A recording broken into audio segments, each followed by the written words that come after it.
अच्छा जी, चलिए हम स्टार्ट करते हैं। आज का जो हमारा मॉड्यूल है वो मॉड्यूल 2 है। मॉड्यूल 1 में हमने इसको हमने ब्लॉकचेन और क्रिप्टो के जो बेसिक्स हैं वो हमने पढ़े थे। तो मॉड्यूल 2 में अब जा रहे हैं, तो इसमें जो हमारे क्रिप्टो के ट्रेडिंग प्लेटफ़ॉर्म्स हैं, जैसे बाइनेंस, बायबिट, हम उसको एक्सप्लोर करेंगे कि उस पे अगर आपको अकाउंट बनाना है तो वो किस तरीके से बनाएँगे, और फिर उस पे अगर आप ट्रेड वगैरह एग्ज़ीक्यूशन करते हैं तो वो किस तरीके से करेंगे। तो आज हमारे इसी टॉपिक में आज के सेशन में यही टॉपिक हम कवर करेंगे, ठीक है? तो स्टार्ट करते हैं। मैं आपको इस पे आपको प्रोसेस बताता हूँ कि अगर आप बाइनेंस वगैरह पे अकाउंट बनाते हैं तो वो किस तरीके से आप बना पाते हैं, ठीक है? आप सिंपली बाइनेंस ऐप पर जाएँ, binance.com, या उसकी जो प्ले स्टोर या ऐप स्टोर में ना आपको इसकी ऐप मिल जाएगी। तो वो आप इंस्टॉल करके भी अकाउंट बना सकते हैं या binance.com में जाकर भी सीधा साइन अप कर सकते हैं, ठीक है? इसमें जो ज़रूरी चीज़ें हैं वो ये है कि जब भी आप इस पे अकाउंट बनाएँ तो इसमें जो ईमेल यूज़ करनी है आपने, वो सेपरेट ईमेल यूज़ करनी है। मतलब इस अकाउंट के लिए अलग से आपने एक ईमेल क्रिएट करनी है जिसको सिक्योर भी रखना है आपने। फिर उसी पे ही आपको ये अकाउंट बनाना है। मतलब इस पे आपने अपनी पर्सनल ईमेल यूज़ नहीं करनी, जो आप जहाँ-कहाँ यूज़ कर रहे हैं अपने पर्सनल मामलात में, ठीक है? तो ये एक ज़रूरी चीज़ है। नॉर्मली इसका ख़्याल नहीं किया जाता, मगर ये बहुत ज़रूरी चीज़ है क्योंकि हम वेब अकाउंट्स बना रहे हैं वेब 3 में, तो इनमें हैकिंग अटेम्प्ट्स भी आते हैं। जो हमारी ईमेल अगर वो ज़्यादा जगहों पर रजिस्टर हुई हुई है, तो उस पे फिर हैकिंग अटेम्प्ट के चांसेस भी हो सकते हैं। तो इसको हम सिक्योर रखने के लिए इस पे हम न्यू एक ईमेल बनाते हैं, जिसको फिर आपने सेपरेट रखना है, बाकी चीज़ों पे उस पे साइन अप नहीं करना।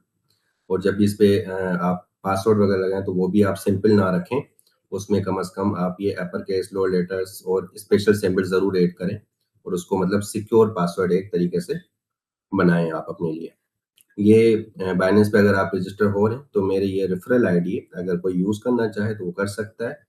उसमें ऑप्शन होता है आपके पास, यूज़ करना चाह रहे हैं या नहीं चाह रहे। इस पे होता है कि अगर आप रेफरल के थ्रू आ रहे हैं तो आपको कुछ ट्रांज़ैक्शन जो फीसेस होती हैं उस पे कुछ डिस्काउंट मिलता है। अच्छा जी, नेक्स्ट ये है कि जब आप अकाउंट बना लेंगे, साइन अप कर लेंगे, तो साइन अप के बाद आपके पास एक केवाईसी वेरिफिकेशन आती है, जिसमें मतलब अगर आप उस पे रियल फंड से ट्रेड करना चाह रहे हैं, तो आपको फर्स्ट केवाईसी करनी पड़ेगी, देन ही वो आपको अलाउ करेगा वहाँ पे ट्रेड करना। तो उसके लिए जो ज़रूरी चीज़ें होती हैं वो है कि आपका कंट्री सिलेक्ट हुआ हुआ हो, जो आप जिस पे आपका सीएनआईसी वगैरह बना हुआ है, वही आप कंट्री सिलेक्ट करें। अपना फुल नेम जो आपका है एनआईसी वगैरह पे वही दें। फिर आप एनआईसी या पासपोर्ट के थ्रू वो उनके आप इनको सबमिट करेंगे आईडी, उसको वेरीफाई करेंगे तो ये फेस आपका चेक करेंगे, मतलब ये रियल टाइम में आपका फेस के चेक कर रहे होते हैं कि आपका सेम फेस मैच कर रहा है आपके आईडी से। देन जब ये कंफर्मेशन हो जाती हैं तो आपको फिर इन 12 आवर्स या 24 आवर्स में आपकी केवाईसी वेरीफाई हो जाती है, ठीक है? तो इसमें जो है कि डोंट वेयर हैट्स, कैप्स और सनग्लासेस, मतलब सिंपल आपने फेशियल स्कैन करवाना है इसको। तो इसके बाद हमारे पास जो थर्ड आता है कि हम अकाउंट तो बना लिया, केवाईसी भी कर लिया, उसके बाद हमें उसको सिक्योर भी रखना होता है कि उस पे हैकिंग अटेम्प्ट्स कम से कम हो या ना होने की पॉसिबिलिटीज़ हम ज़्यादा बढ़ा लें। तो उसमें आपके पास ऑप्शन आता है पास की और बायोमेट्रिक का। जब आप मोबाइल वगैरह ऐप के थ्रू बना रहे होते हैं ना अकाउंट, तो उसमें पास की अगर आप ऐड कर देते हो तो मतलब जैसे आपके मोबाइल का फिंगरप्रिंट होता है, तो वो उस पे एलोकेट हो जाता है कि आप फिर अपने फिंगरप्रिंट प्रिंट के थ्रू लॉगिन करेंगे अपना अकाउंट वगैरह। तो ये अच्छा रहता है जब भी आप विथड्रॉल या कोई ऐसी ट्रांज़ैक्शन करते हैं, मतलब बाइनेंस से कहीं और ट्रांसफ़र कर रहे हैं फंड्स वगैरह, तो फिर आपसे वो पास की माँगेगा। तो ये एक सिक्योरिटी है जो लाज़मी आपने करनी है। अगर आपने बाइनेंस वेब पर भी अकाउंट बनाया तो उसको लॉगिन कर लें अपने मोबाइल पर, और उस पे पास की कम से कम इसको इनेबल कर दें। देन हमारे पास गूगल ऑथेंटिकेटर ऐप है, जिसके थ्रू आप जब भी आप बाइनेंस पे लॉगिन करेंगे, तो आपको वहाँ पर एक कोड आएगा, कोड लगाएँगे तो फिर आपका अकाउंट लॉगिन होगा, ठीक है? और ईमेल एंड एसएमएस वेरिफिकेशंस, तो ये भी आप इसको एक्टिव रखें कि आपके पास जब भी आप विथड्रॉल वगैरह करते हैं, ज़्यादातर हमारे पास क्या होता है कि अगर हैकिंग अटेम्प्ट्स कोई हो रहा है, तो उसमें विथड्रॉल को सेफ रखना होता है कि हमारे फंड कोई ऐसे हैक ना कर ले। तो उसके लिए फिर हम मोबाइल एक वेरिफिकेशन भी रखते हैं कि मोबाइल पे भी एक कोड आता है। देन सेकंड वेरिफिकेशन वो होती है कि आपके ईमेल पे भी कोड आता है। मतलब हाफ आपके सिम पे आएगा, हाफ आपकी ईमेल पे आ रहा होता है। तो वो दोनों जब कोड देंगे तो ही आपका विथड्रॉल प्रोसेस हो पाएगा। तो ये कुछ ज़रूरी चीज़ें हैं, जो जब भी आप अकाउंट बनाएँ तो ये इन सारी चीज़ों को इनेबल ज़रूर करें, ठीक है? ये चीज़ें समझ आ रही हैं आप लोगों को? थम्स अप करके बताएँ।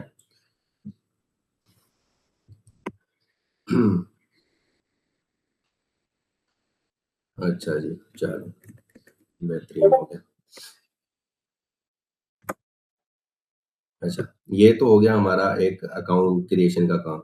उससे जो मेन हमारा ये काम है कि वो है कि जब आप अकाउंट बना लें, सारी चीज़ें कर लिए, आपने फंड्स वगैरह डिपॉज़िट कर दिए, तो उसपे आप किस तरीके से ट्रेड्स वगैरह लेंगे या कौन से ऑर्डर्स होते हैं, उनको समझना ज़रूरी है कि स्पॉट में किस तरीके से ऑर्डर प्लेस कर रहे होते हैं। इंस्टेंट ऑर्डर किस तरीके से लगता है, बाय लिमिट किस तरीके से एग्ज़ीक्यूट होती हैं, वो सारी चीज़ें हम इसमें मैं आपको इसके बाद डेमो करके भी बताता हूँ कि बाइनेंस पे हम एग्ज़ीक्यूट किस तरीके से करेंगे, ठीक है?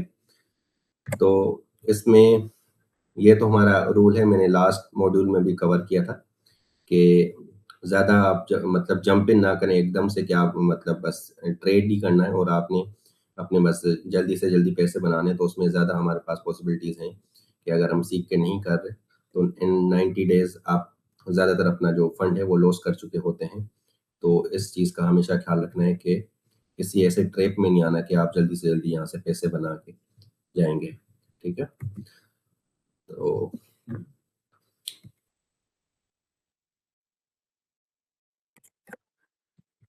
जब हमारे पास ये सेंट्रलाइज़्ड जो एक्सचेंजेज़ हैं, हमारे पास ये बाइनेंस जो बायबिट है, वो सेंट्रलाइज़्ड एक्सचेंज कहलाते हैं, ठीक है? मतलब इनके कोई ओनर हैं, जो इसको सेंट्रलाइज़ मैनेज कर रहे हैं।